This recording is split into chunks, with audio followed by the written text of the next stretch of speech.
hendak bermazmur bagimu selama ku hidup.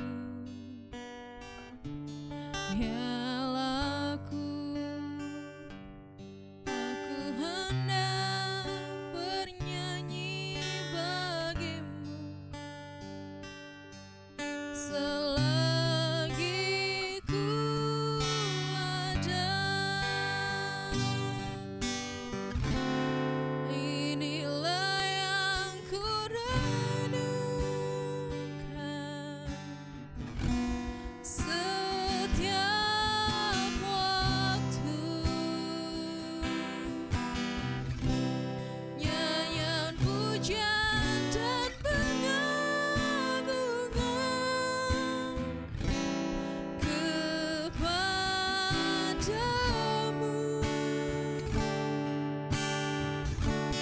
Biarlah manis kau dengar,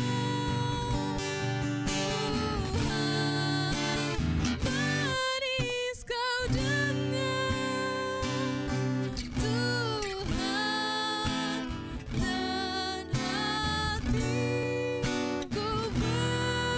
bersuka karena-Mu. Inilah yang ku renungkan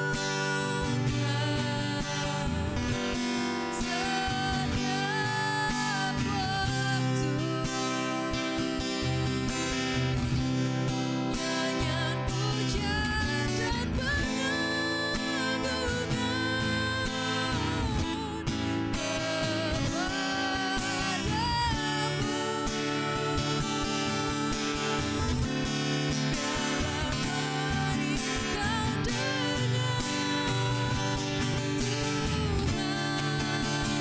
manis kau dengar, Tuhan, dan hatiku bersuka karena-Mu. Inilah yang ku renungkan setiap waktu. Nyanyian pujian dan pengagungan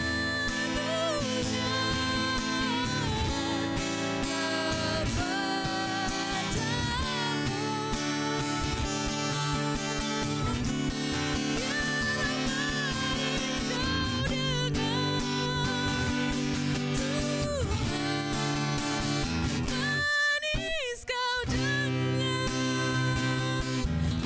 Tuhan, dan hatiku bersuka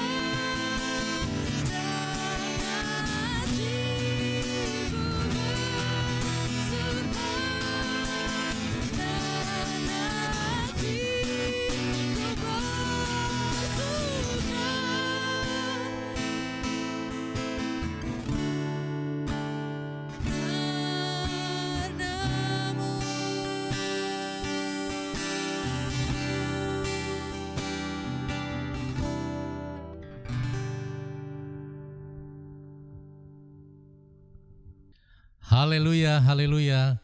Selamat malam, selamat bertemu lagi dalam pendalaman Alkitab. Malam hari ini kita akan kembali lagi belajar kitab Daniel. Dan kepada saudara-saudara yang saya kasihi, Sidang Jemaat GPD Sukadamai, dan saudara-saudara semua yang ikuti pendalaman Alkitab ini, program ini, biarlah kita malam hari ini kita mau belajar bersama-sama. Sebelumnya kita akan berdoa, saya akan berdoa.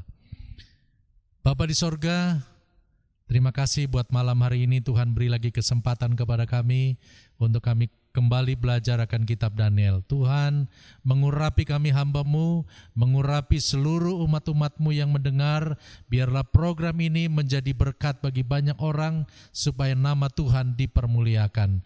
Kami percaya Tuhan, hanya kebenaran-Mu yang tidak pernah berubah dulu, sekarang, dan sampai selama-lamanya. Firman-Mu menjadi kekuatan, Firman-Mu memperbarui hidup kami, dan Firman-Mu menjadi pelita bagi kaki kami. Terima kasih, dalam berkat nama Tuhan Yesus Kristus kami akan mulaikan pendalaman Alkitab ini. Haleluya. Amin. Baiklah, selamat malam. Setelah minggu lalu kita belajar tentang 9 kriteria untuk menjadi pegawai istana. Jadi bukan sesuatu yang asal comot, tetapi semuanya melalui seleksi yang ketat. Dan saudara-saudara, kita akan belajar kembali pada malam hari ini tentang kehidupan Daniel dan kawan-kawan di dalam istana raja. Apakah semuanya berjalan dengan mulus menghadapi berbagai ujian? Nah, mari kita akan masuk kepada Daniel pasal 1 ayat yang kelima. Saya akan bacakan, berbunyi demikian. Dan raja menetapkan bagi mereka pelabur setiap hari dari santapan raja dan dari anggur yang biasa diminumnya. Mereka harus dididik selama 3 tahun dan sesudah itu mereka harus bekerja pada raja. Ya. Nah, jadi saudara-saudara, Raja Nebukadnezar memberikan seluruh fasilitas yang ada kepada pemuda Israel yang direkrut menjadi pekerja di istana raja. Ya, di sini dikatakan bahwa raja menetapkan bagi mereka pelabur. Apa itu pelabur? Pelabur itu bekal. Ya, pelabur itu bekal, ransum, makanan atau minuman. Itu semuanya sudah disediakan. Ya, dan itu adalah merupakan santapan raja dan anggur yang biasa diminum oleh raja. Semuanya disiapkan bagi pemuda-pemuda Israel yang telah dipilih ini. Ini menggambarkan bahwa kita hidup di tengah-tengah dunia ini. Dunia ini juga menawarkan atau menyodorkan berbagai fasilitas kepada orang-orang percaya. Ya. Hal-hal yang menyenangkan daging, yang enak, yang menarik. Supaya apa? Supaya kalau bisa orang-orang percaya kepada Tuhan, mereka tergiur, tertarik, ya, dan tergoda kepada apa yang ditawarkan oleh iblis. Ya. Ingat, ada 3 sasaran raja memberikan fasilitas kepada pemuda-pemuda Israel ini. Raja ingin mentransformasi agar supaya yang pertama orang pilihan atau orang Israel berpendidikan Babel. Ya. Yang kedua, orang pilihan ini memiliki budaya Babel. Lalu yang ketiga, orang pilihan memiliki karakter Babel. Karena itu selama 3 tahun, ya, mereka dididik.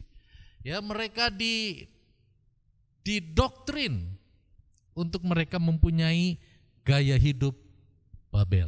Ya, tetapi yang menarik dalam kitab Daniel ini bahwa Daniel dia tetap hidup kudus. Dia menolak ketiga hal di atas. Ya, nah, Daniel tidak mau berkompromi dengan fasilitas yang disediakan karena Daniel tahu itu sudah dipersembahkan kepada berhala.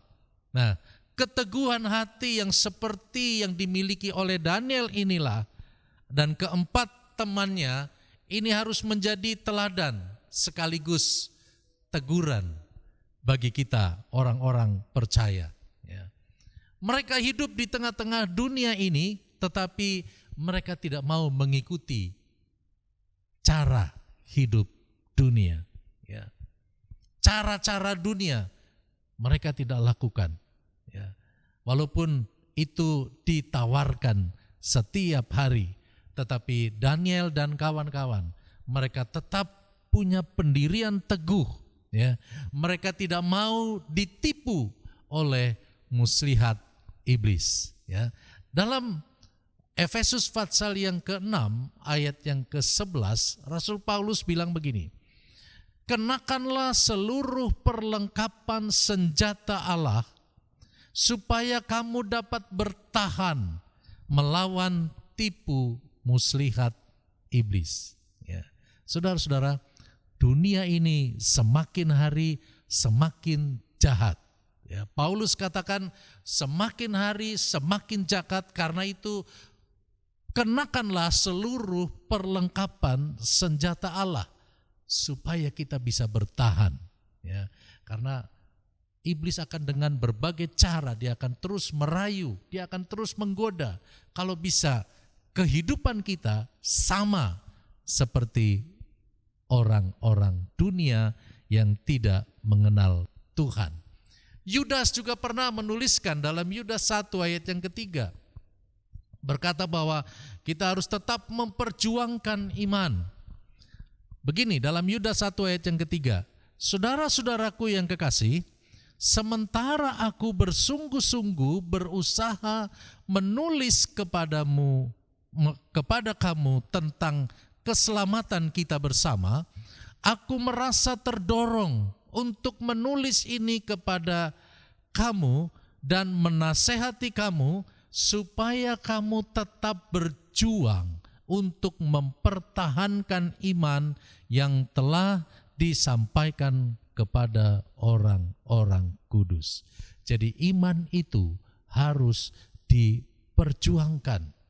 Ya. Iman itu harus kita kuat. Ya, kita untuk berjuang mempertahankan iman. Ya, karena itu kita perlu firman. Dari mana datangnya iman? Dari mendengar firman Tuhan. Dengan kita mendengar firman Allah, semakin iman kita dikuatkan. Ya. Nah, saudara-saudara, saya katakan tadi bahwa apa yang menjadi pengalaman Daud dan teman-temannya, dia tidak kompromi dengan fasilitas, dengan keadaan dunia yang ada. Ini sekaligus menjadi teguran buat kita. Bagaimana dengan kita, saudara-saudara? Apakah kita suka kompromi dengan dosa? Kapan kita kompromikan iman kita? Ya, saudara-saudara, ini menjadi pertanyaan karena kita hidup berada di akhir dari zaman akhir. Ya, kita harus belajar dari Daniel, ya, dan kawan-kawan. Daniel dan kawan-kawan sekaligus sekalipun mereka sebagai minoritas, tetapi Daniel dan kawan-kawan punya pendirian. Ya. Bahkan ketika benar-benar dia menjadi minoritas, mereka berani untuk menentukan sikap dan menyatakan kebenaran. Ya. Jadi Daniel betul-betul tidak terpengaruh, bahkan dia berani, ya, untuk menyatakan apa yang benar. Ya. Nah, kalau kita membaca dari Daniel pasal 1 ayat 6 sampai 21, itu bicara tentang keadilan Allah. Ya. Jadi kita akan masuk kepada ayat yang ke-6. Ya, sebentar kita akan masuk kepada ayat yang ke-6 dan kita akan melihat tentang hukum duniawi dan hukum surgawi. Ya. Apa yang menjadi konsekuensi ketika umat pilihan Tuhan lebih memilih dan mematuhi hukum duniawi daripada hukum surgawi. Ya. Hukum di sini bukan hanya hukum materi yang bersifat tertulis, tapi lebih kepada prinsip atau aturan yang tidak tertulis, yaitu mengenai kehidupan. Ya. Jika taat kepada hukum duniawi, maka akan memperoleh pembenaran secara duniawi. Dan sebaliknya, kalau kita taat kepada hukum surgawi, kita akan mendapatkan kebenaran, pembenaran dari kebenaran firman Allah. Ya. Hukum duniawi, kalau kita makan daging, kita akan menjadi gemuk. Tapi hukum surgawi, kalau kita makan sayur, kita akan jadi gemuk, kuat, dan 10 kali lebih pintar dari yang lain. Ya. Daniel dan kawan-kawan taat dan tunduk kepada Allah, maka dia mendapatkan keadilan Allah. Ya. Dalam Roma pasal yang ke-6 ayat yang ke-15, saya akan bacakan sampai kepada ayat yang ke-18. Jadi bagaimana? Apakah kita akan berbuat dosa karena kita tidak berada di bawah hukum Taurat, tetapi di bawah kasih karunia? Sekali-kali tidak. Apakah kamu tidak tahu bahwa apabila kamu menyerahkan dirimu kepada seseorang sebagai hamba untuk mentaatinya, kamu adalah hamba orang itu yang harus kamu taati, baik dalam dosa yang memimpin kamu kepada kematian, maupun dalam ketaatan yang memimpin kamu kepada kebenaran? Tetapi syukurlah kepada Allah, dulu memang kamu hamba dosa, tetapi sekarang kamu dengan segenap hati telah mentaati pengajaran yang telah diteruskan kepadamu. Kamu telah dimerdekakan dari dosa dan menjadi hamba kebenaran. Ya. Jadi saudara-saudara yang saya kasihi di dalam Tuhan, sekalipun kita hidup di dalam kasih hukum, kasih karunia, tetapi bukan berarti kita mempunyai banyak kesempatan untuk kita berbuat dosa. Ya. Nah, itu yang kita bisa teladani dari kehidupan Daniel dan kawan-kawan. Ya, ada begitu banyak kesempatan untuk Daniel dan kawan-kawan melakukan dosa. Ya. Mereka berada di satu situasi, berada di satu lingkungan yang di mana mereka semua melakukan dosa. Mereka melanggar hukum Allah, tetapi Daniel, dia tidak mau terpengaruh. Ya. Nah, kalau kita baca dalam ayat yang ke-6, kita melihat Daniel ayat yang ke-6 pasal 1, di antara mereka itu ada juga beberapa orang Yehuda, yakni Daniel, Hananya, Misael, dan Asaria. Ya. Alkitab menyebutkan ada 4 nama orang Yehuda atau orang Yahudi. Bagi orang Yahudi, nama itu adalah pemberian Allah dan biasanya sangat berhubungan dengan pengalaman hidup. Ya. Karena itu nama bagi orang Yahudi itu memiliki arti yang sangat penting, karena nama itu ada hubungannya dengan Allah dan menunjukkan karakter dari orang tersebut yang memiliki nama. Jadi bagi orang Yahudi atau orang Yehuda, itu nama-nama mereka mempunyai arti masing-masing. Kita akan belajar 4 nama yang disebutkan dalam ayat yang ke-6. Yang pertama adalah Daniel. Daniel berasal dari kata Dan, itu adalah hakim, dan El adalah Allah. Jadi Daniel itu artinya Allah adalah hakimku. Daniel menyerahkan seluruh hidupnya kepada Allah karena ia tahu bahwa Allah adalah hakim, akan bersikap adil. Ya, Daniel tidak mau menyerahkan kepada yang lain kecuali dia menyerahkan hidupnya hanya kepada Allah. Dia tahu, dia yakin betul Allah yang dia sembah adalah Allah yang adil. Sesuai dengan namanya Daniel, Allah adalah hakimku. Dan yang kedua adalah Hananya. Hananya artinya Allah adalah kemurahan. Ya. Tuhan itu murah hati. Dengan kata lain, Hananya juga mendapat anugerah Allah, mendapat kemurahan daripada Allah. Ya. Nah, lalu yang ketiga adalah Misael. Misael artinya ia yang berkeadaan seperti Allah, ya, atau ia sama seperti Allah. Atau juga siapakah yang dapat seperti Allah, ya, menunjuk kepada pribadi yang menyembah Allah. Misael adalah seorang pribadi yang suka, yang senang untuk menyembah kepada Allah. Karena buat Misael tidak ada lagi yang seperti Allah, yang layak dan patut diagungkan. Lalu yang keempat adalah Asaria. Asaria artinya Allah adalah penolong, atau Tuhan itu adalah penolong. Ya. Nama inilah yang membuat Asaria percaya bahwa dalam keadaan apapun Yahweh pasti akan tolong dia. Ya.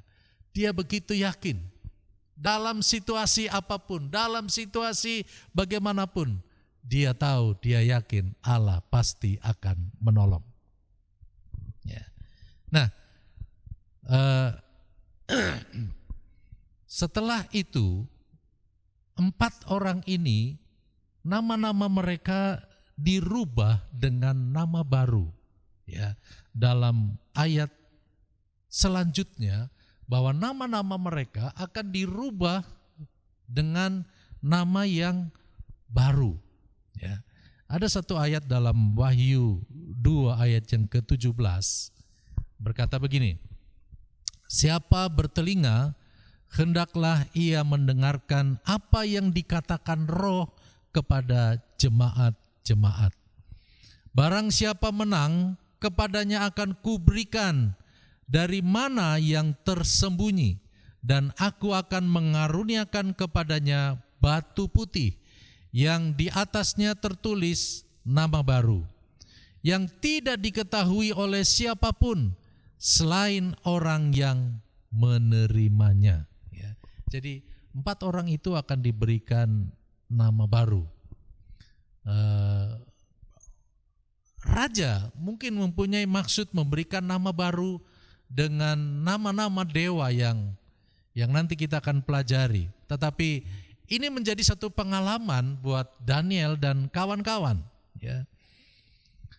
Baiklah, kita akan melihat dalam ayat yang ke-7, ya, apa yang dikatakan di sana dalam ayat yang ke-7 Daniel pasal 1. Pemimpin pegawai istana itu memberi nama lain kepada mereka. Daniel dinamainya Belsasar, Hananya dinamainya Sadrak, Misael dinamainya Mesak, dan Asaria dinamainya Abednego. Ya. Pemimpin pegawai istana ini mengganti nama menurut cara dan tradisi Babel. Ya. Daniel dan kawan-kawan memerlukan kewarganegaraan Babel, dan karena itu perlu diganti nama. Ya, dengan harapan mereka mempunyai karakter berubah, ya, seperti orang Babel, dan hubungannya dengan Tuhan juga berubah. Itu harapan mereka. Ya. Nah, kita melihat 4 orang ini yang dirubah namanya, ya, mereka sekarang diganti dengan nama-nama Babel. Ya. Daniel diganti menjadi Belsasar. Nah, Belsasar ini bicara tentang harta. Belsasar ini bicara tentang kekayaan. Ya. Belsasar, Bel adalah dewa tertinggi di Babel. Adalah dewa nomor 1 di Babel, dewa yang paling kuat. Ya. Dalam Yesaya 46 ayat yang pertama, Dewa Bel sudah ditundukkan, Dewa Nebo sudah direbahkan, patung-patungnya sudah diangkut di atas binatang, di atas hewan yang pernah kamu arak, sekarang telah dimuatkan sebagai beban pada binatang yang lelah. Ya, jadi Dewa Bel itu adalah dewa yang tertinggi. Tapi Dewa Bel juga adalah disebut sebagai dewa pemelihara. Ya, jadi identik dengan kekayaan dunia adalah pemelihara. Ya, sekarang siapa yang orang hidup tidak mau ditawarkan dengan pemeliharaan, apalagi dengan berbagai fasilitas yang mewah. Ya, ini adalah merupakan pancingan agar Daniel dia terpengaruh dengan kemewahan yang ada di dalam istana. Ya, jadi dia diberi nama Belsasar. Ya. Nah, yang kedua adalah Hananya diganti menjadi Sadrak. Sadrak ini bicara mengenai tahta. Ya. Jadi kalau Belsasar itu harta, kalau Sadrak bicara tentang tahta. Ya. Diberi kedudukan, diberi jabatan. Ya. Sadrak adalah dewa bulan, ya. Tetapi Rak itu adalah dewa matahari. Sadrak artinya diterangi oleh matahari. Ya. Jadi tidak heran orang-orang percaya seringkali dimuliakan, ya, ditinggikan, dia bercahaya, dia diberikan tahta, dia diberikan kedudukan yang baik, ya. Tapi jangan sampai kedudukan itu membuat mata rohani kita buta, sehingga kita tidak bisa berhubungan lagi dengan Allah. Jangan sampai harta dan tahta itu membutakan mata rohani kita. Daniel, dia tetap bertahan untuk tidak melakukan dosa seperti yang diharapkan oleh Raja Nebukadnezar. Lalu yang ketiga adalah Misael. Misael diganti menjadi Mesak, bicara mengenai wanita. Mesak adalah Dewi Bumi, dewa perempuan, artinya domba kecil dari Dewi Bumi. Ya, saudara-saudara yang saya kasih di dalam Tuhan, ada 3. Yang pertama Belsasar, namanya adalah berbicara mengenai harta. Sadrak bicara mengenai tahta. Dan yang ketiga Mesak bicara mengenai wanita. Ya. 3 ini adalah merupakan alat yang seringkali ditawarkan oleh dunia supaya kehidupan kita jatuh dengan 3 ujian ini. Ya. Nah, lalu yang keempat adalah Asaria. Asaria diganti menjadi Abednego.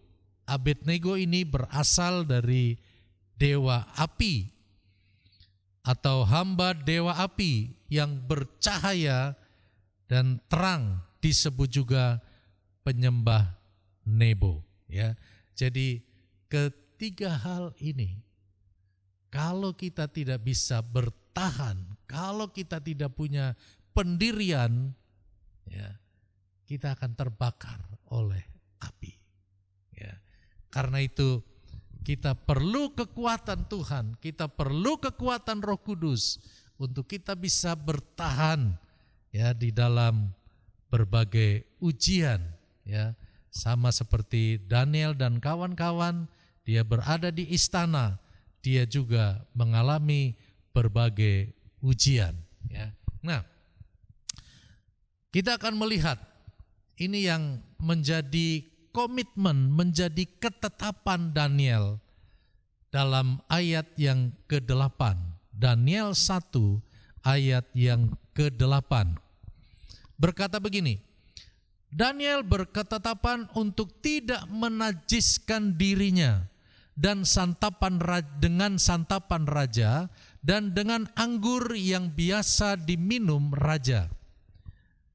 Dimintanyalah kepada pemimpin pegawai istana itu supaya ia tak usah menajiskan dirinya. Ya. Nah, saudara-saudara, kita melihat yang pertama tadi dikatakan bahwa Daniel berketetapan. Ya, artinya Daniel dia mempunyai ketetapan di dalam hatinya. Ya. Saudara dan saya juga kita harus membangun kehidupan yang benar di dalam hati kita. Sehingga hati ini mempunyai ketetapan. Hati ini kita punya prinsip. Ya. Bukan hanya menjadi Kristen yang ikut-ikutan. Ya. Saya percaya beban yang dipikul oleh Daniel ketika dia berada di istana itu bukan beban yang ringan. Tetapi karena dia mempunyai ketetapan di dalam hati, maka Daniel tetap kuat. Ya. Kalau kita tidak punya ketetapan hati, hati kita lemah, maka itu akan menjadi sangat-sangat berat. Ya. Kenapa ada orang-orang yang tidak tahan menghadapi berbagai macam tantangan? Karena tidak kuat hatinya. Karena itu hati kita perlu diisi dengan kebenaran. Sehingga kita memiliki ketetapan. Ya, ketetapan hati. Nah, yang kedua sehingga kita melihat bahwa Daniel dia sanggup menolak ya, fasilitas Babel. Ya. Saudara-saudara, saya berulang-ulang kali kita harus berani berkata tidak untuk hal-hal yang dapat merusak iman percaya kita. Untuk hal-hal yang bisa membuat hidup kita jauh dari Tuhan. Ya. Karena Daniel punya prinsip. Kalau dia mengikuti atau menerima tawaran fasilitas Babel, dia merasa bahwa dia sudah menajiskan dirinya. Ya. Daniel tidak mau menajiskan diri. Ya. Sama seperti pesan firman dalam 1 Petrus 1 ayat yang ke-14 dan ayat yang ke-15 berkata begini. Hiduplah sebagai anak-anak yang taat dan jangan turuti hawa nafsu yang menguasai kamu pada waktu kebodohanmu. Ayat 15. Tetapi hendaklah kamu menjadi kudus di dalam seluruh hidupmu, sama seperti Dia yang kudus yang telah memanggil kamu. Ya, pesan dari suratan Petrus ini juga, ya, kita harus menjadi anak-anak yang tetap taat, jangan menuruti hawa nafsu. Ya, kita harus bisa menguasai diri untuk kita bisa tetap hidup kudus. Ya. Ada 4 hal untuk kita bisa mencapai kekudusan. Ada 4 hal yang perlu kita belajar bersama untuk kita mempertahankan hidup kudus. Mari kita baca dalam 1 Petrus pasal 1 ayat yang ke-13. Sebab itu siapkanlah akal budimu, waspadalah dan letakkanlah pengharapanmu seluruhnya atas kasih karunia yang dianugerahkan kepadamu pada waktu pernyataan Yesus Kristus. Ya. Berangkat dari ayat ini, kita melihat yang pertama, kita harus meletakkan seluruh pengharapan kita di atas kasih anugerah dari Tuhan Yesus Kristus. Ya. Kata meletakkan artinya rest, artinya istirahat. Ya. Nah, pengharapan, kita meletakkan pengharapan kita kepada kasih dan anugerah daripada Tuhan Yesus Kristus. Mengapa? Karena pengharapan kepada dunia itu hanyalah kesia-siaan. Ya. Harapan kepada dunia itu sia-sia pada akhirnya. Ya. Seperti kita lihat contoh Lot, dia menaruh harapan atas pandangan matanya, atas keindahan duniawi.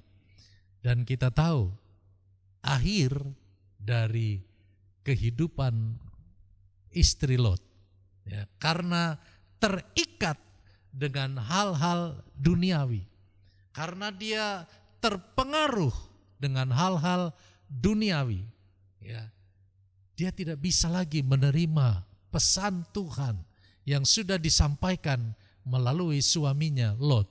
Karena apa? Hatinya kosong. Ya. Karena itu kita perlu mengisi hati kita dengan kebenaran sehingga kita mempunyai ketetapan hati sama seperti Daniel dan kawan-kawan. Ya. Nah, Abraham, bapa orang percaya, dia menaruh harapan atas anugerah Tuhan. Ya. Sekalipun dalam faktor usia, Abraham sudah sangat tua, tetapi dia tetap berharap, dia tetap menaruh pengharapan.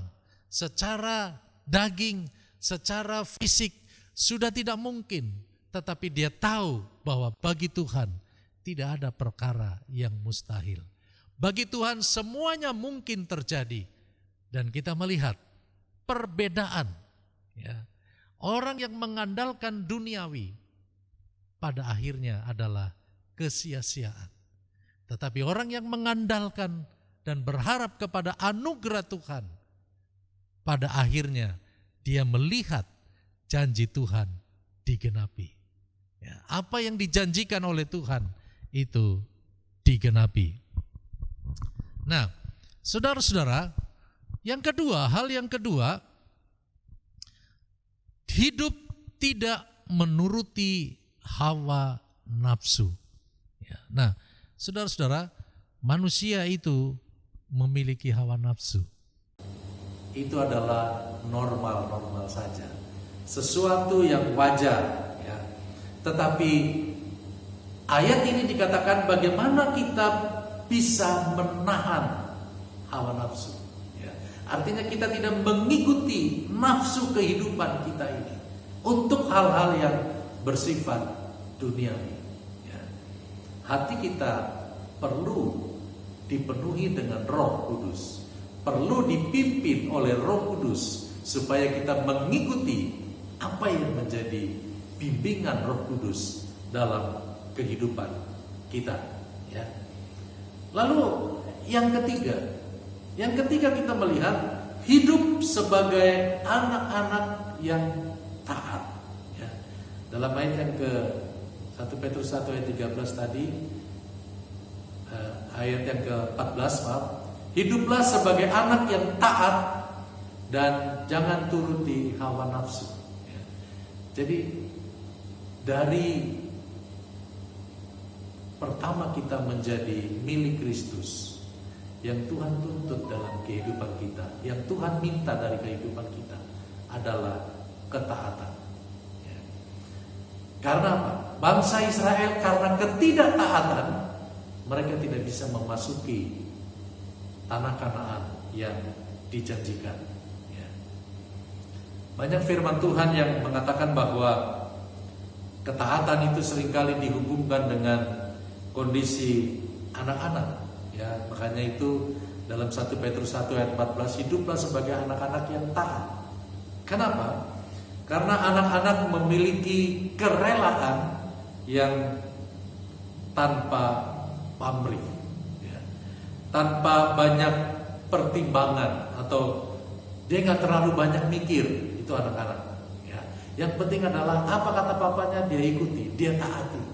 Ya, karena itu Alkitab banyak kali juga ketaatan ini kita digambarkan biarlah kita mau taat seperti anak-anak. Ya. Tapi kalau kita sudah dewasa, sudah tua, kadang-kadang terlalu banyak pertimbangan, akhirnya kita tidak melakukan apa-apa. Ya. Itulah sebabnya dalam pelajaran Daniel ini, ya, Daniel dan kawan-kawan mereka tetap taat, ya, tetap taat untuk melakukan apa yang menjadi ketetapan hatinya. Nah, lalu yang keempat, menjadi kudus dalam seluruh kehidupan. Ya. Pada akhirnya, ya, pada akhir kehidupan kita sebagai orang-orang percaya, goalnya adalah hidup kudus. Itulah yang Tuhan kehendaki. Itu yang Tuhan inginkan dalam kehidupan kita. Ya. Kudus baik dalam pikiran, baik dalam tindakan, dalam motivasi, segala sesuatu kita kudus, layak dan berkenan di hadapan Tuhan. Kami yakin dan kami percaya pada malam hari ini, ya, kita sudah belajar dari kehidupan Daniel dan kawan-kawan yang mempunyai ketetapan hati, dan biarlah ini juga menjadi teladan buat kita untuk kita tetap memiliki ketetapan hati. Kita tetap hidup dalam pimpinan Roh Kudus. Pada akhirnya kita akan hidup kudus, layak dan berkenan di hadapan Tuhan. Puji Tuhan, malam hari ini saya sampaikan sampai di sini pelajaran kitab Daniel, dan kita akan sambung pada minggu depan. Saya akan akhiri dengan doa. Bapa di surga, kami bersyukur dan terima kasih atas pimpinan-Mu, urapan-Mu. Kami tahu Tuhan, firman-Mu hidup dan berkuasa. Kami ingin hidup di dalamnya. Kami ingin hidup seturut dengan kebenaran firman-Mu ya Tuhan. Kiranya Roh Kudus akan mampukan kami. Roh Kudus akan menolong kami, sehingga langkah-langkah kami tetap berada di dalam kehendak-Mu.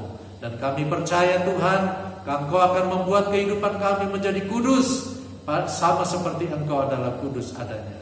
Kami percaya kekuatan Roh Kudus akan menolong kami. Kami tidak mampu dengan kekuatan kami sendiri, tetapi Roh Kudus kiranya akan menolong, memimpin hidup kami sampai pada akhirnya. Terima kasih, dalam nama Tuhan Yesus Kristus kami sudah berdoa. Haleluya. Amin.